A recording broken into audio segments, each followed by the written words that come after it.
est votre premier sentiment sur ce match? Le premier sentiment, c'est que on était venu évidemment pour prendre les 3 points. Je trouve que s'il y avait un vainqueur au point, je pense que Bordeaux aurait mérité de l'emporter. Mais pour l'emporter, il aurait fallu, à mon sens, faire bien tout ce que l'on a fait, évidemment. Mais dans la zone de finition, j'ai trouvé qu'il nous avait manqué... il nous avait manqué du calme, il nous avait manqué de la lucidité pour faire mal sur les situations que nous nous sommes procurées. J'ai trouvé mon équipe solide, j'ai trouvé mon équipe agressive, bien organisée. Et sur les opportunités que nous avons eues, malheureusement, on a manqué de lucidité. Est-ce que c'est la contrepartie finalement des efforts défensifs, de replacement qui fait que... Je pense pas. Je pense que c'est l'aspect technique. C'est de l'application sur le geste technique, de la concentration. Joshua, il doit donner la balle de but à Rémi. Rémi doit donner la balle de but à Wijo. Je pense que c'est plus de l'application, de la lucidité et un peu plus de relâchement. Ça va arriver avec un peu plus de temps également. Donc je sais qu'il faut être un petit peu plus patient et je sais aussi que sur cette zone de finition, c'est un travail qui demande du temps. On a senti que ça vous agaçait justement ces transmissions mal ajustées, parce que justement c'est ce genre de ballon qui... Ah oui, à l'extérieur, vous savez, on n'a pas 50 situations. On en a eu 4-5 en première mi-temps, on en a eu 2-3 en deuxième mi-temps. Voilà, ce sont des situations où il faut être concentré parce qu'on peut faire mal à l'adversaire, comme sur les coups de pied arrêtés. On a 5 coups de pied arrêtés, on en tire 2 très bien, on en marque un, on a une occasion. Et là, c'est pas une question de fatigue. Et les 3 autres, on les tire au sol. Donc, quand on voit la qualité que l'on a sur coup de pied arrêté, c'est une vraie arme. Donc, voilà, il faut que les garçons soient un peu plus lucides et puis dans cette qualité technique, être plus centrés pour avoir du relâchement. Au final, un point, c'est un bon point ou enfin, c'est important? Oui, c'est un point évidemment qui fait tourner, comme on dit, le compteur. Maintenant, on était venu pour l'emporter, donc on aurait aimé, vu l'effort, vu les efforts, vu vraiment l'investissement de mes joueurs, que ce soit à tous les niveaux, et le très peu de situations que se sont procurées les Clermontois. Je trouve que tactiquement on les a bien gênés, ils ont eu vraiment très peu de situations. Ici c'est quand même une équipe qui fait beaucoup le jeu, qui se procure quand même pas mal de situations. Beaucoup de grosses équipes ont souffert ici. Et je trouve que sur l'ensemble du match, on a bien tenu tout ça, on a bien tenu notre plan de jeu. Tout simplement, il nous a manqué, comme je vous l'ai dit, un peu de lucidité, un peu de relâchement dans le dernier geste et l'avant-dernier geste.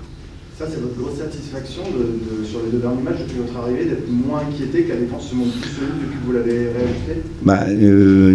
Oui, on a élevé le curseur. On a élevé le curseur dans cette organisation. On a élevé le curseur dans l'agressivité. J'ai trouvé mes 3 défenseurs vraiment très solides ce soir avec Joshua. On a senti vraiment de la solidité et ça c'est important que les joueurs sentent ça et ça permettra après à mes attaquants d'être encore plus libérés et je pense que c'est important et on a, je pense, encore monté d'un cran par rapport au match de Monaco. Il y a encore du travail, mais je trouve qu'on est sur le bon chemin, sur la bonne route. Maintenant, coach, ça va être le travail, ça va être de savoir garder le résultat, parce que vous l'avez vu à travers les 2 matchs que vous dirigez, mais c'était déjà le cas avant. C'est la 10e fois cette saison que Bordeaux mène au score. Ouais, on le voit. J'ai trouvé que par rapport à Monaco, cette fois-ci, on n'avait pas reculé. On avait eu l'envie. On a eu un petit passage de 10 minutes difficile en première mi-temps, mais c'est tout. Sinon, j'ai vraiment eu l'impression que, au contraire, on a, même si on peut encore faire bien mieux. Mais je trouve qu'on a mis un petit peu plus de lucidité. Quand on a récupéré le ballon, on l'a gardé un peu plus. On a un peu plus fatigué l'adversaire sur la largeur. Ça nous a fait du bien. Mais en effet, il faut être en capacité à garder le score. Et malheureusement, je pense que c'est certainement l'une des seules vraies occasions de Clermont. Et c'est une petite, en effet, c'est une déception. En pointe, on voit Wang un peu en demi-teinte depuis votre arrivée, mais en tout cas depuis 2 matchs.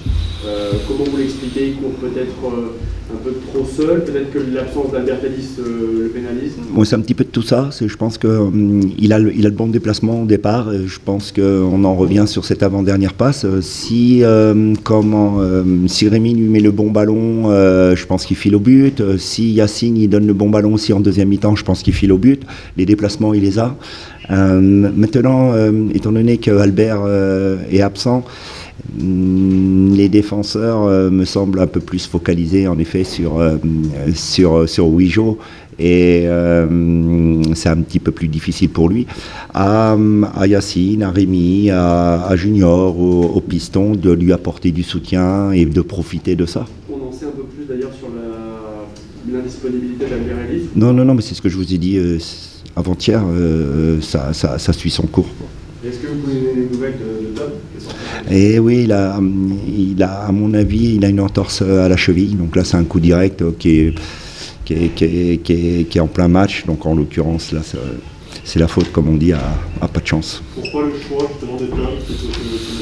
Parce que je voulais apporter un petit peu plus de calme et puis un petit peu plus de lucidité. Ça me semblait être un choix avec mes adjoints dans le contexte où est l'équipe qui était important. Et il a eu un petit peu de mal à prendre ses marques, et on voyait bien qu'en deuxième mi-temps il avait pris le dessus et il était parfaitement dans son match. Je trouve que sur le premier but, en effet, il doit fermer mieux que ça. Ce sont des réflexes de piston à avoir. Voilà, c'était un choix comme ça, dirigé comme ça. Cette charnière dans l'axe Méthodique, Marcelo aujourd'hui, il semble qu'au fil des matchs, elle se bonifie, elle entend bien donner, même s'ils ont pris le carton chacun. Pour vous, ça devient une évidence, cette combinaison? On est parti dans cette organisation-là, à 3 avec ces trois garçons. Je trouve qu'on travaille beaucoup, sur la coordination défensive, vous vous en doutez bien. Je trouve que cet après-midi, ils ont vraiment été solides, que ce soit au sol ou aérien. Et je suis très satisfait de leur match. Je pense qu'ils peuvent encore faire mieux, et j'espère qu'ils feront mieux dans un avenir très proche. Ce match nul face à Clermont, ça vous oblige, déjà c'est presque le cas aujourd'hui, mais ça vous oblige à battre 3, et ça vous met encore un peu plus le couteau sous la gorge?